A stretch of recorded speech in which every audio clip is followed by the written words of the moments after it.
Bom dia para todos. Hoje é dia 25 de março.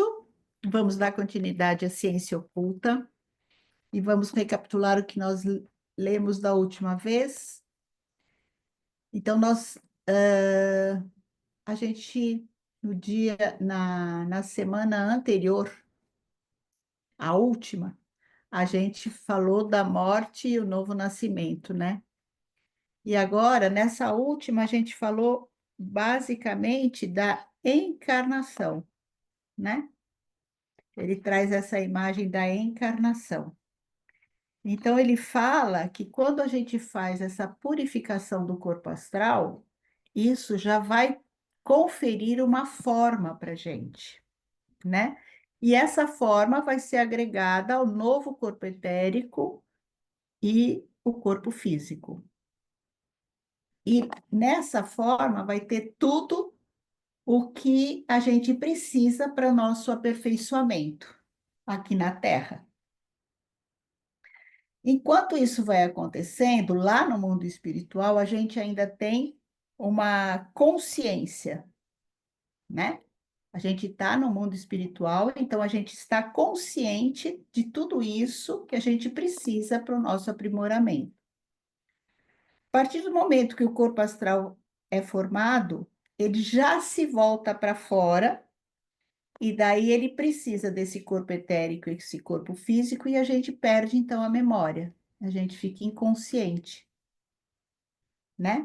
Só vamos ter consciência outra vez quando a gente encarnar, depois do nascimento, né? E aí, como que a gente é amparado nesse mundo, né? Como a gente não vai ter a memória, temos as entidades que vão cuidar da gente. A gente teria memória se a gente já tivesse desenvolvido o espírito vital e o homem espírito, que não é o caso ainda, nós estamos em processo, né?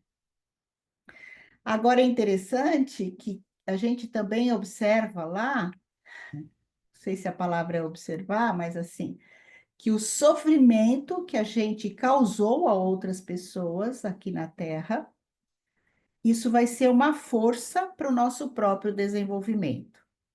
Então, é como se a gente, assim como a gente fez a retrospectiva, aquele quadro recordativo quando a gente desencarna, quando a gente morre, agora a gente vai ter uma previsão da vida futura, né?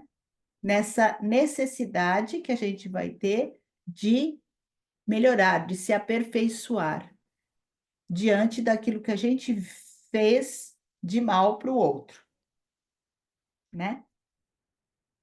Então, o que ele deixa claro é que a vida anterior de cada um de nós atua sobre a vida posterior. Só que ele fala também que a Terra também evolui. E a Terra vai evoluir de acordo com as nossas características aqui na Terra, né? Então, são os mortos que contribuem para reestruturar a Terra, né? E isso tem a ver com aquilo que a gente desenvolveu nas nossas próprias vidas.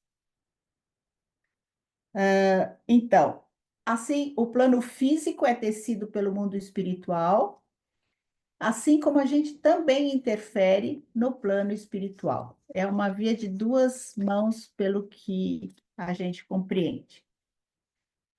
E daí ele começa a falar que ele fala dos laços afetivos e que nós vamos fazer esses reencontros aqui na Terra, a partir a gente reencontra aqui na Terra, a partir desses laços afetivos que nós criamos aqui. E daí ele começa toda uma discussão de que algumas pessoas podem entender que o que eu trago como talento e predisposição para a minha vida hoje tem a ver com a hereditariedade, mas não é isso só, né? Então, ele faz essa discussão, e nós discutimos da última vez, lembram? A respeito dessas predisposições que não são só herdadas, que traz algo de essencial de cada um, né? Então, se vocês quiserem acrescentar mais alguma coisa,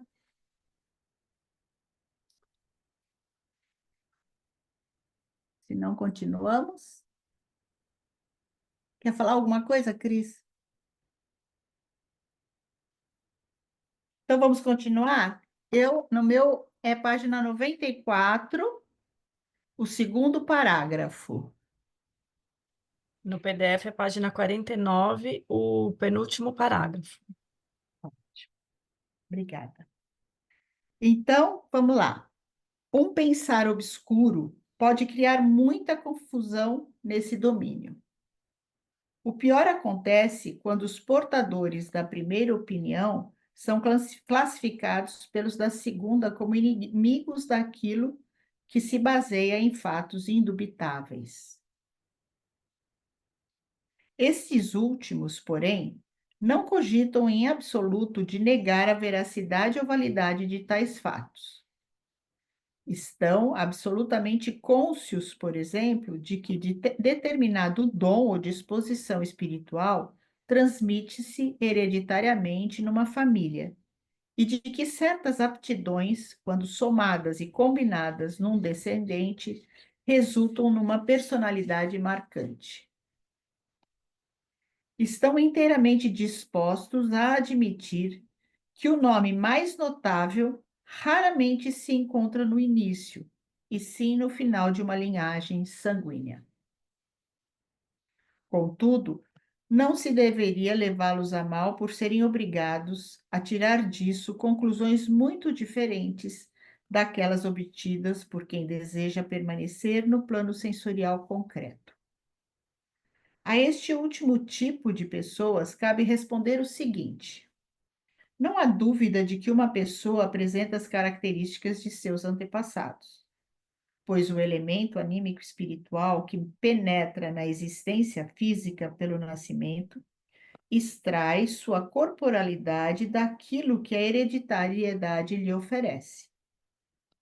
No entanto, com isso não se diz senão que um ente traz em si as peculiaridades do meio onde mergulhou.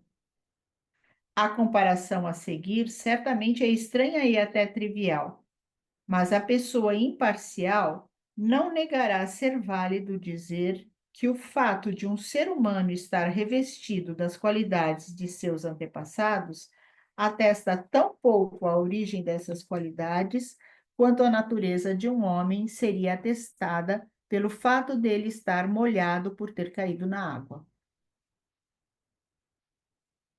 Além disso, cabe dizer também se o nome mais notável se encontra no final de uma linhagem, isso mostra que o portador desse nome precisou dessa linhagem sanguínea para formar o corpo necessário ao desabrochar de sua personalidade total.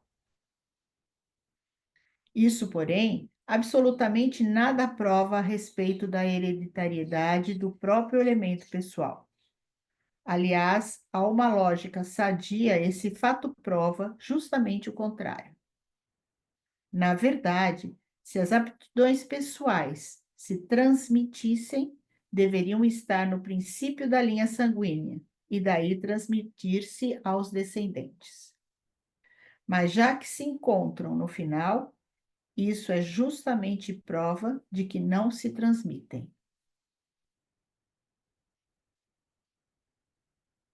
Ora, não deve ser posto em dúvida que, ao falarem de uma causa espiritual na vida, certas pessoas contribuem não menos para a confusão. É frequente elas falarem de modo demasiadamente geral e vago. Sem dúvida, dizer que a soma das características herdadas formam a personalidade de um homem é comparável à afirmação de que as peças metálicas de um relógio juntarem-se por si próprias para formá-lo. Mas também se deve admitir que muitas afirmações sobre o mundo espiritual são como se alguém dissesse que as peças metálicas de um relógio não podem juntar-se sozinhas para provocar o avanço dos ponteiros. e que, portanto, deve existir algo de espiritual, promovendo esse avanço. Diante de semelhante afirmação, argumentaria melhor quem dissesse: Ah, eu não fico cogitando a respeito de tais seres místicos, que provocariam o avanço dos ponteiros. Eu procuro conhecer as relações mecânicas que causam esse avanço. Não se trata realmente apenas de saber que atrás de um mecanismo, por exemplo, o relógio, está algo espiritual, o relojoeiro. Só pode ser importante conhecer os pensamentos que no espírito do relojoeiro precederam a construção do relógio. Pode-se reencontrar esses pensamentos no mecanismo.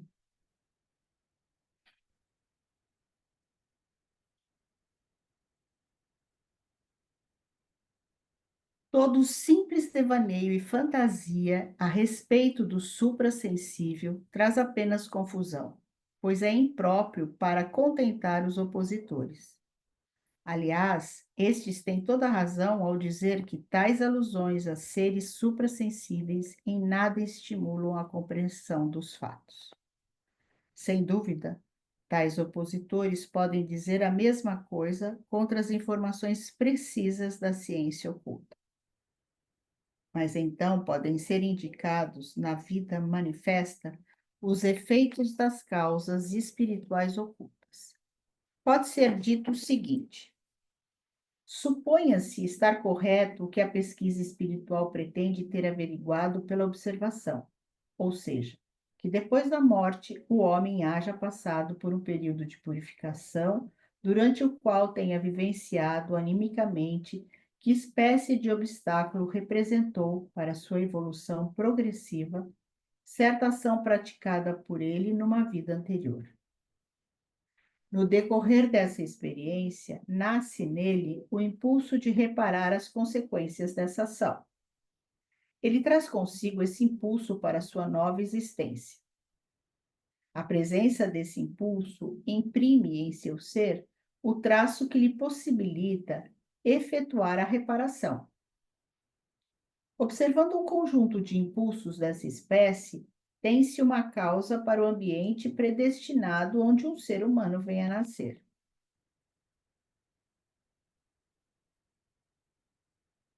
O mesmo pode ocorrer com uma outra hipótese. Suponha-se novamente como correta a afirmação da ciência espiritual de que os frutos de uma vida passada se incorporariam ao germe espiritual do homem, sendo o reino dos espíritos, onde este se encontra entre a morte e a nova vida, o âmbito onde esses frutos amadureceriam para, transformados em disposições e aptidões, reaparecer numa nova vida e plasmar a personalidade, de maneira que esta aparecesse como efeito das aquisições de uma vida anterior. Quem elaborar essas premissas e, com elas, observar a vida sem preconceitos, descobrirá que é possível admitir os fatos sensoriais em sua plena significação e verdade, e, ao mesmo tempo, compreender tudo o que, no caso de uma simples argumentação com base em fatos físicos, deve ficar sempre incompreensível a alguém cuja convicção esteja voltada para o mundo espiritual. E aqui tem um rodapé. Nesta passagem de difícil entendimento, foi muitas vezes sugerida por leitores a inclusão da palavra não depois de convicção, de forma a se ler, cuja convicção não esteja. Contudo, desistimos dessa alteração porque, tanto no manuscrito de Rudolf Steiner, como em todas as edições providenciadas por ele, a palavra não inexiste nesse trecho. Na tradução anterior, de 1982-91, se subentendeu, de fato, afirmativa contrária por parte do autor. Não resta dúvida, porém, de que Steiner se refere ao postulante da realidade suprassensível, a quem não bastaria uma explicação materialista. Então, vou ler o parágrafo outra vez, tá bom? Quem elaborar essas premissas e com elas observar a vida sem preconceitos, descobrirá que é possível admitir os fatos sensoriais em sua plena significação e verdade, e ao mesmo tempo compreender tudo o que, no caso de uma simples argumentação, com base em fatos físicos, deve ficar sempre incompreensível a alguém cuja convicção esteja voltada para o mundo espiritual. E principalmente desaparecerá aquele raciocínio ilógico do tipo anteriormente citado, pelo fato de um nome ilustre estar no fim da linha genealógica.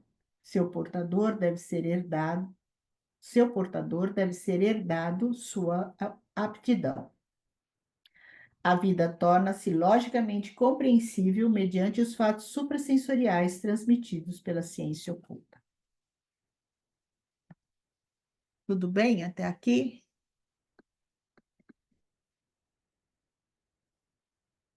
Eu não consigo ver todo mundo porque eu não sei o que eu fiz aqui, eu não consigo ver todo mundo, Cris, então eu não vejo se tem mão levantada, tá?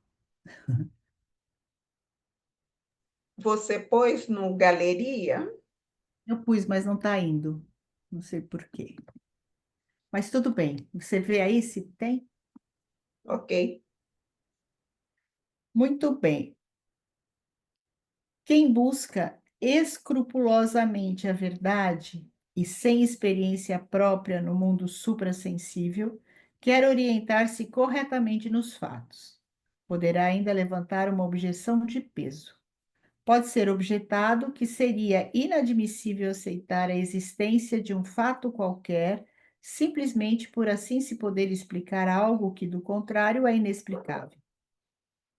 Certamente, tal objeção é insignificante para quem conhece os fatos correspondentes por experiência suprassensível própria. Nas partes posteriores deste livro, indicaremos o caminho a ser trilhado para se conhecer não apenas outros fatos espirituais aqui descritos, mas também a lei da causalidade espiritual como vivência própria. Para quem não quer seguir esse caminho, no entanto, a objeção acima pode ter um significado. E o que possa ser dito contra ele também é válido para quem decidiu seguir o mencionado caminho por si. Pois quando alguém o empreende da maneira correta, esse já é o melhor passo inicial a ser feito nesse caminho. Aliás, é absolutamente verdade o seguinte: simplesmente pelo fato de se poder explicar alguma coisa que de outro modo permaneceria inexplicável, não se deveria admitir algo cuja existência se desconhece. No caso dos fatos espirituais mencionados, porém, a situação é um pouco diversa. Quando estes são admitidos, isso não tem apenas a consequência intelectual de se achar a vida mais compreensível por sua causa. Pela admissão dessas premissas no próprio pensamento, vivencia-se algo bem diferente. Imagine-se o seguinte caso: a uma pessoa sucede algo que lhe provoca emoções bem desagradáveis. Ela pode reagir de duas maneiras a isso. Pode vivenciar o incidente como algo que a afeta sentidamente, abandonando-se a essa emoção penosa, ou talvez até entregando-se completamente ao sofrimento, mas também pode reagir de outra maneira, dizendo: na realidade, fui eu mesmo quem modelou, numa vida passada, a força que ora me coloca diante deste incidente. Na realidade, fui eu quem o ocasionou.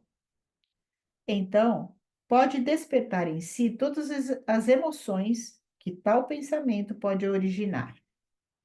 Naturalmente, o pensamento deve ser vivenciado com a mais perfeita seriedade e toda a energia possível para ter tal consequência para a vida das sensações e dos sentimentos.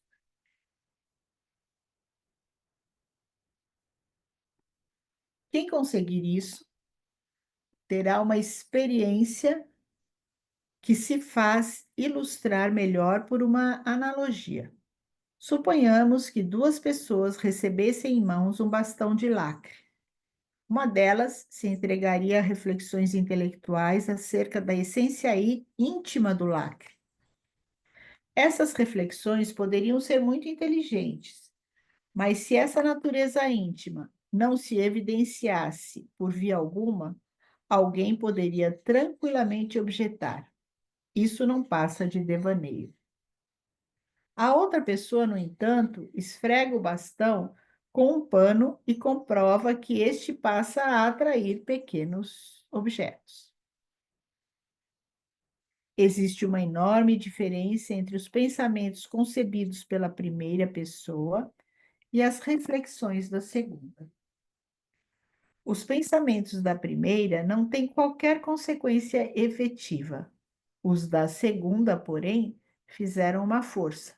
Portanto, algo efetivo sair de sua obscuridade.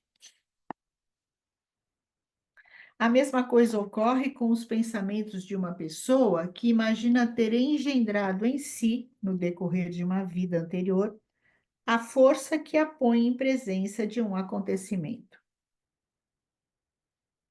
Essa simples ideia estimula nela uma verdadeira energia, permitindo-lhe enfrentar o acontecimento de maneira bem diversa do que se lhe faltasse. Com isso, recai uma luz sobre a necessária natureza desse acontecimento, que, do contrário, ela só poderia reconhecer como uma casualidade. E ela compreenderá imediatamente: eu tive o pensamento certo, pois ele teve a força de desvendar-me o fato. Se alguém repetir tais processos íntimos, eles se transformarão num meio de acréscimo interior de energia, demonstrando assim sua correção por sua fecundidade. E cada vez mais essa correção se mostrará suficientemente vigorosa.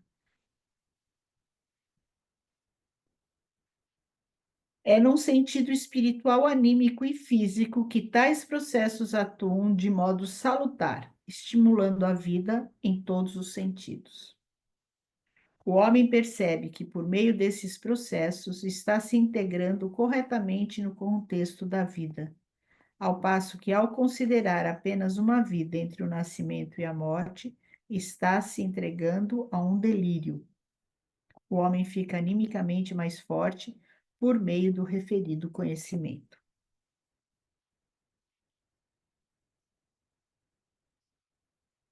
Na verdade, tal prova puramente interior da causalidade espiritual só pode ser obtida por cada um em sua vida interior. Porém, toda pessoa pode obtê-la. Quem não a experimentou não pode julgar sua força comprobatória, mas quem o fez não terá mais qualquer dúvida. Não é de admirar que seja assim, pois algo tão absolutamente relacionado com o cerne da entidade, da personalidade humana, só pode naturalmente ser suficientemente provado na mais íntima vivência. Por outro lado, não se pode objetar que essa questão, por corresponder a tal vivência íntima, deveria ser de foro pessoal, não podendo ser objeto de uma ciência espiritual. É óbvio que cada um deve passar pessoalmente por essa vivência, tal como cada um deve compreender pessoalmente a prova de um teorema matemático. No entanto, o caminho que conduz a essa experiência é válido para todos os homens, tanto quanto o é o método para comprovar um teorema matemático. Tudo bem até aqui? Continuamos, então. Não cabe negar que, abstraindo-se naturalmente das observações suprassensoriais, a recém-citada prova, obtida pelo poder energético dos respectivos pensamentos, é a única que resiste a qualquer lógica imparcial. Quaisquer outras ponderações são certamente importantes, porém sempre conterão algo em que os opositores encontrarão um ponto fraco. Não obstante, quem tiver adotado uma visão suficientemente imparcial já verá na possibilidade e efetividade da educação, no caso do homem, algo que contém uma força comprobatória e lógica para o fato de um ser espiritual lutar pela existência no envoltório corporal. Comparando o animal com o homem, dirá que no primeiro as qualidades e capacidades características aparecem com o nascimento, como algo determinado em si mesmo, mostrando claramente como está pré-determinado pela hereditariedade e desabrocha ao contato com o mundo ambiente. Observe-se como, desde o nascimento, o pintainho se desempenha em certas situações vitais de modo determinado. Porém, no homem, por meio da educação, entra em contato com sua vida interior algo que pode existir sem qualquer conexão com uma herança. E ele pode ser capaz de assimilar os efeitos de tais influências exteriores. O educador sabe que, ao encontro de tais influências do interior do homem, devem ser enviadas forças. Se isso não ocorresse, toda escolaridade e toda educação seriam insignificantes. Para o educador imparcial, existe uma delimitação bem definida entre as disposições herdadas e aquelas energias interiores do homem que transparecem através dessas disposições e procedem de vidas anteriores. Seguramente, para tais coisas, não se podem aduzir provas de peso, como se faz para certos fatos físicos por meio da balança. Mas é por isso que essas coisas constituem justamente as intimidades da vida. E para quem possui o senso adequado, essas provas impalpáveis também são comprobatórias, talvez ainda mais comprobatórias do que a realidade tangível. O fato de se poder adestrar animais, que chegam, portanto, a adquirir qualidades e capacidades por meio da educação, não é objeção alguma para quem sabe enxergar o essencial. Ora, abstraindo-se do fato de que em todo lugar do mundo existem estados transitórios, os resultados do adestramento de um animal não se integram absolutamente em seu ser individual, como no caso do homem. Chega-se até mesmo a ressaltar que aptidões adquiridas por animais domésticos, pelo convívio com o homem, se transmitem por hereditariedade, ou seja, atuam na espécie e não no indivíduo. Darwin descreve como certos cães transportam objetos sem nunca terem visto ou aprendido tais atos. Quem desejaria afirmar o mesmo da educação humana?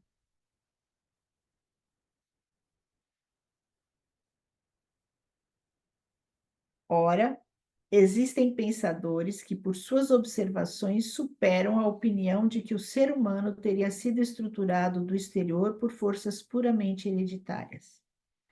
Eles se elevam à ideia de que um ser espiritual, uma individualidade, precede a existência corporal e a modela.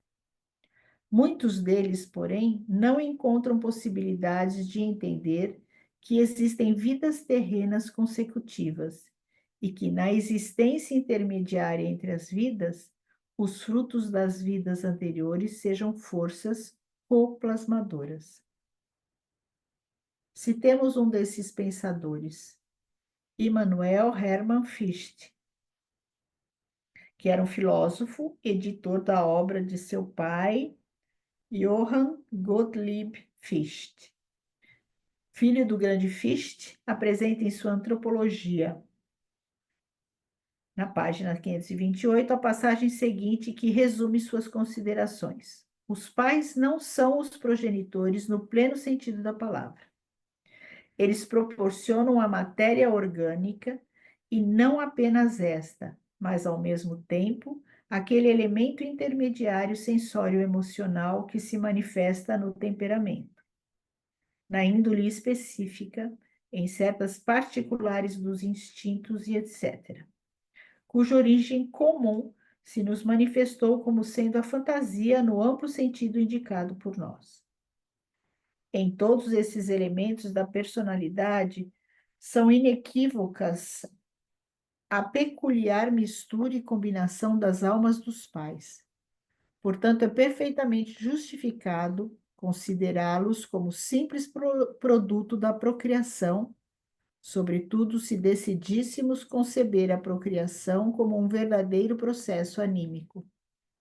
Contudo, justamente aqui falta o verdadeiro centro da personalidade, pois a uma observação mais penetrante se revela que mesmo essas características emocionais não passam de um envoltório ou instrumental contendo as verdadeiras faculdades espirituais, ideais do homem, sendo apropriado para favorecer ou obstruir a evolução delas, mas absolutamente incapaz de engendrá-las por si. Mais adiante diz o texto, na página 532, toda pessoa pré-existe segundo o seu protótipo espiritual, pois, considerado espiritualmente, nenhum indivíduo é igual a outro. Da mesma forma, como não o são as espécies animais. Tudo bem? Então a gente faz uma partezinha só, não é muito. Cada um traz a sua própria essência, né? Posso continuar? Tá todo mundo tão quietinho hoje. Continuo? Tá. Esses pensamentos chegam apenas a admitir uma essência espiritual dentro da organização corporal do homem. Mas como as forças formativas aí postuladas não derivam de causas situadas em vidas anteriores, a cada vez que uma personalidade surge, deveria emanar uma entidade espiritual de um fundamento divino primordial. Nessa hipótese, porém, não haveria qualquer possibilidade de explicar o parentesco existente entre as aptidões surgidas do íntimo da personalidade e tudo o que, no decorrer da vida, converge do mundo ambiente para esse centro interior. O íntimo do homem, que para cada indivíduo se origina de um fundamento primordial divino, ficaria totalmente alheio a tudo o que lhe adviesse durante a vida terrena.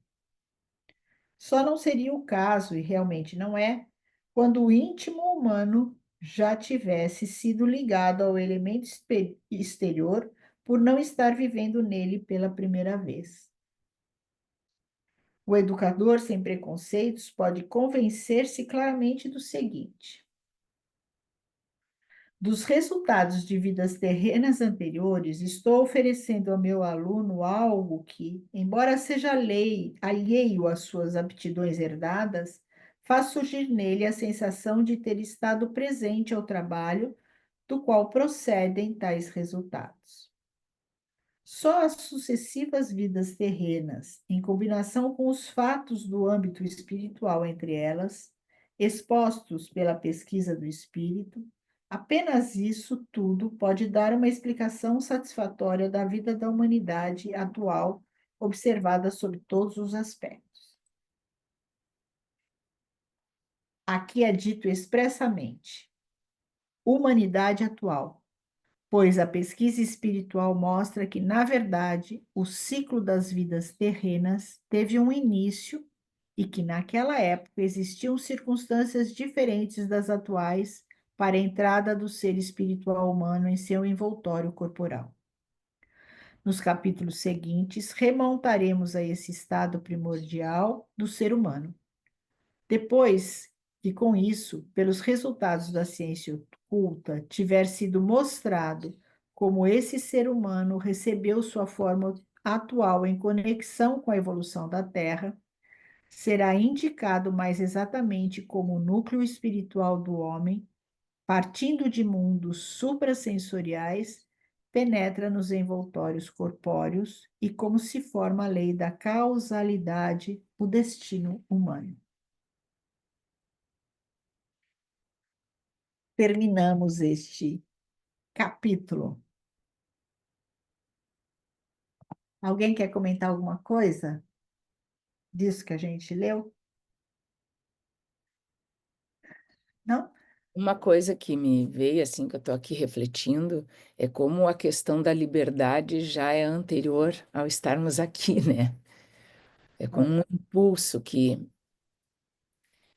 isso é bem forte, assim, né? Então é um dever, mas também é um poder, né? Então o poder da questão da escolha, da liberdade, né? E o Sim. dever não, parece que aprisiona. Então, isso está ecoando, assim, aqui em mim, né? Sim.